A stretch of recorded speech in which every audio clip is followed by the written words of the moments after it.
অনেক দিন পর গেলাম বাড়িতে, আর বাড়িতে যাওয়ার পর দেখলাম আব্বু ছেলেদেরকে নিয়ে এসেছে মাছ ধরার জন্য।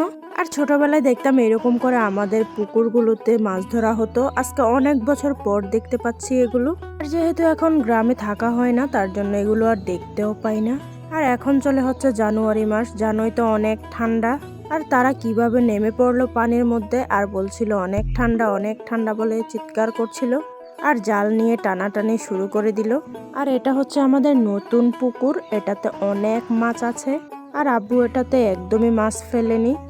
বন্যার সময় ভেসে আসা সবগুলো মাছ এই ফিশারিতে ঢুকেছিল। আমাদের এই অঞ্চলে অনেক মাছ পাওয়া যায় অন্যান্য এলাকার তুলনায়।